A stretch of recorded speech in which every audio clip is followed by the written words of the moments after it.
à tous, aujourd'hui on se retrouve pour un nouveau tutoriel dans lequel je vais vous montrer comment coudre une poche zippée avec un empiècement caché. Donc il s'agit d'un empiècement que vous allez couper dans votre tissu de doublure et qui va permettre de créer l'ouverture de la poche. Et si j'ouvre ma poche ici, je n'ai aucun bord visible au niveau de la fermeture éclair.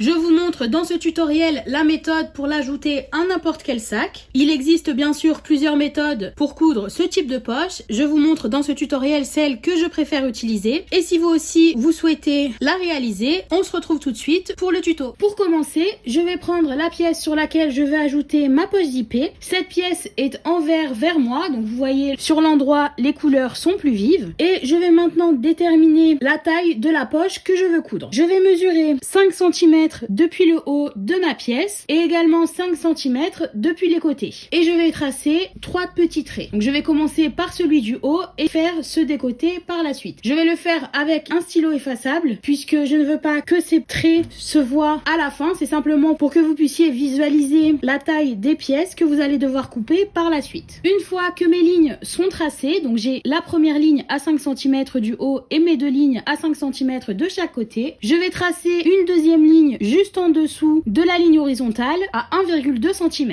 J'ai donc tracé un autre trait à 1,2 cm de la première ligne horizontale. J'ai maintenant un rectangle de tracé sur l'envers de mon tissu. Je l'ai hachuré pour que ce soit plus simple à visualiser. Et ce rectangle correspond à l'ouverture de la poche. Donc c'est ici que sera installée la fermeture éclair. On va maintenant déterminer la taille de l'empiècement caché à couper. Donc je vais mesurer 2,5 cm tout autour du rectangle. J'ai donc mesuré 2,5 cm tout autour de mon premier rectangle, ce qui m'a créé un rectangle plus grand qui correspond à la taille de mon empiècement caché. Donc je l'ai coupé ici dans le tissu de ma doublure et vous pouvez voir que si je le place sur ce rectangle, il fait exactement la même taille. Une fois que la taille de votre empiècement est déterminée, il va falloir également déterminer la taille de la poche. Donc en haut, on a mesuré 5 cm pour faire attention que l'empiècement ne se retrouve pas dans la marge en haut. Et en bas, il va falloir faire la même chose, c'est-à-dire qu'il va falloir mesurer au moins 3 cm pour que le bas de la poche ne se retrouve pas dans la marge. En général, je mesure au maximum 20 cm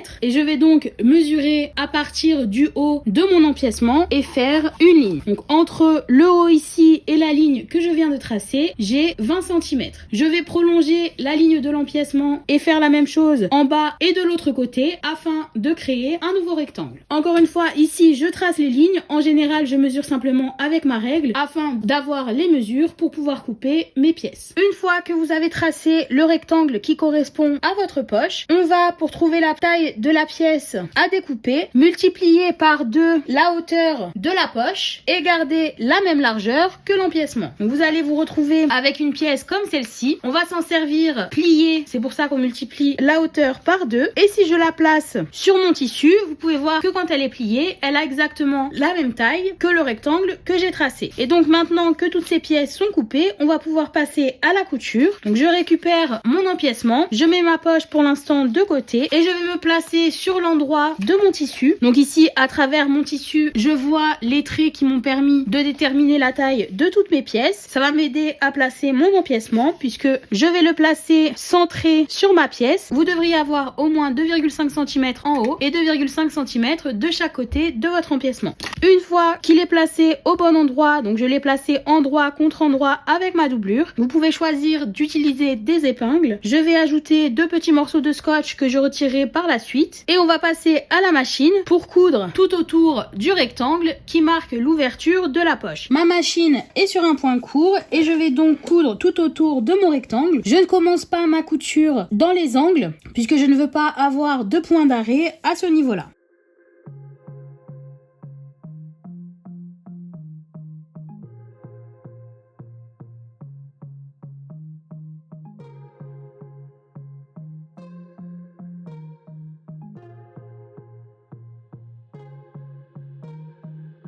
Une fois que ma couture est faite tout autour de mon rectangle, je vais maintenant passer à la découpe pour que mon empiècement puisse passer sur l'envers de mon tissu. Donc j'ai tracé sur les côtés un petit triangle. En général, la pointe de mon triangle est au moins à 1 cm du bord du rectangle que j'ai cousu. J'ai ensuite tracé une ligne au milieu tout le long et de l'autre côté, pareil, j'ai fait un petit triangle qui rejoint les angles de mon rectangle. Donc je vais couper en suivant ces lignes. J'ai donc fait mes découpes. Je suis allée au plus près de l'angle sans pour autant couper mes coutures et je vais maintenant pouvoir passer mon empiècement dans l'ouverture pour qu'il se retrouve sur l'envers de ma pièce. Je vous conseille à ce moment-là d'utiliser votre fer à repasser pour bien marquer la couture une fois que l'empiècement est placé. Plus votre empiècement sera à plat au dos, plus facile sera la couture de la poche. Mon empiècement est maintenant bien à plat sur l'envers. Donc ici je vois l'envers de ma pièce principale et l'endroit de mon empiècement. Et de l'autre côté, normalement je ne devrais plus voir mon empiècement et j'ai une ouverture qui correspond à ma poche. Je vais maintenant récupérer la pièce de doublure qui correspond à ma poche. Je l'ai mise en droit vers moi et si comme moi votre imprimé est directionnel, il faut le mettre à l'envers. Donc vous pouvez voir les petits chats ici qui sont à l'envers. Je récupère aussi la fermeture éclair que je veux utiliser pour ma poche. Il faut qu'elle soit au moins aussi large que ma pièce de doublure. En général, je la coupe un peu plus large et une fois que ma poche est cousue, je vais couper l'excédent de chaque côté. Et je vais donc me placer sur le bord supérieur de ma pièce. Donc encore une fois, mon imprimé est à l'envers et je vais placer ma fermeture éclair envers contre endroit. Donc l'envers de ma fermeture éclair contre l'endroit de ma doublure. Je vais les aligner et placer des clips en haut. Ma fermeture éclair est maintenant clipsée. Mon curseur va de la gauche vers la droite, c'est-à-dire que ma fermeture éclair s'ouvre vers la gauche et se ferme vers la droite. J'ai installé mon curseur simplement pour illustrer mon propos, mais je vais l'enlever et coudre ma poche sans curseur pour qu'il ne me dérange pas et l'installer juste avant de placer la fermeture éclair au niveau de l'ouverture que l'on a créée dans l'empiècement. Je vais donc passer à la machine pour coudre avec une marge de 6 mm. Ma machine est sur un point court et je suis donc sur une marge de 6 mm.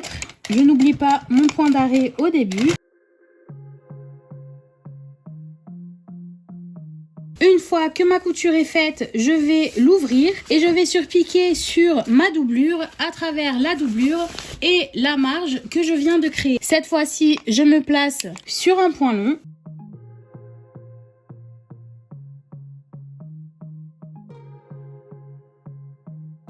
Et maintenant que le premier côté est cousu, je vais ramener le bas de ma pièce pour l'aligner avec l'autre côté de ma fermeture éclair. Donc ma doublure est endroit contre endroit. J'aligne bien les côtés et je vais placer des clips en haut. Vous pouvez voir ici que j'ai créé avec le pli ma poche. Je vais faire une couture à 6 mm.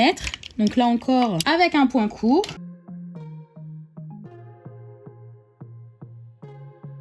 Et une fois que cette couture est faite, je vais couper le pli en bas. Donc j'aplatis bien ma pièce pour que tout soit bien aligné. Et je vais couper en bas de ma doublure pour ensuite ouvrir ma couture. Et je vais faire la même couture que l'autre côté sur ma doublure. Donc je vais coudre à travers la doublure et la marge que je viens de créer.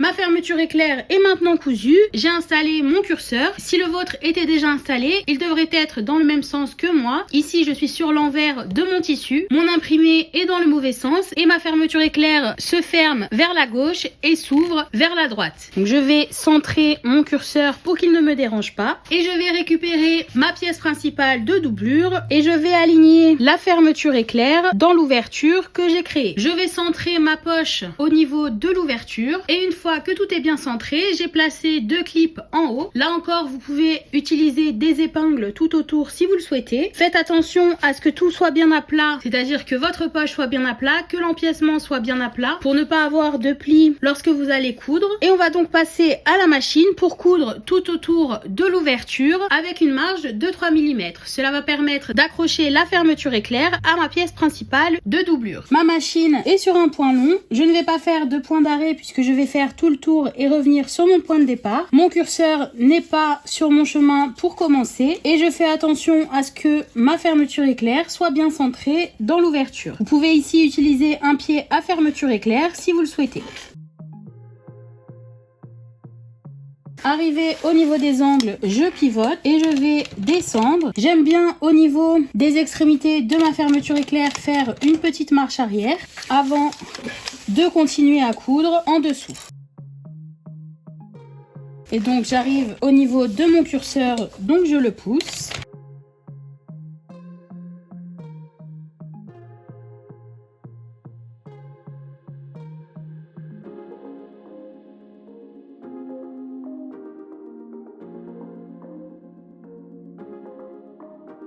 Je suis ici revenue sur mon point de départ et je suis repassée sur mes 5 premiers points. Je peux donc couper mes fils. Une fois que la couture est faite tout autour, je vais passer sur l'envers de ma pièce et je vais rabattre ma poche pour mettre la partie haute et la partie basse endroit contre endroit. Donc ne forcez pas, suivez la couture que vous avez faite au niveau de la fermeture éclair. Il est normal qu'il y ait un petit décalage en bas. Je vais maintenant passer à la machine pour coudre de chaque côté. Je ne vais pas coudre le bas de ma poche puisque je ne sais pas encore ce que je vais faire de cette pièce, et en général dans mes sacs je ne ferme pas le fond de ma poche puisqu'il me sert à faire la dernière couture au niveau de ma doublure. Donc si vous voulez, vous pouvez coudre tout autour et fermer la poche totalement. Ici je vais coudre uniquement les deux côtés. Ma machine est sur un point court, je suis sur l'endroit de ma pièce principale. Je vais soulever ma pièce principale pour voir uniquement mon empiècement et ma poche et je vais coudre. Donc ici je suis sur une marge assez grande puisque je veux attraper le petit triangle que j'ai coupé dans ma couture. Ça permettra d'ajouter une petite sécurité supplémentaire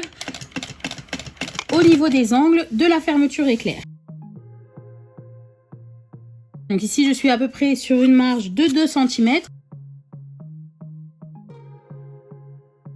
Et comme j'ai un décalage entre mes deux pièces en bas que j'ai oublié de couper, j'arrête ma couture et je fais mon point d'arrêt avant d'arriver en bas. Je fais la même chose de l'autre côté, donc je plie ma pièce principale afin de visualiser où je dois faire ma couture. Et de ce côté-là, je suis sur une marge de 1,2 cm, ce qui veut dire que ma poche n'était pas bien centrée. C'est pour ça que j'ai toujours une petite marge supplémentaire lorsque je couds mes poches, puisque ça permet de rattraper les erreurs comme celle-ci.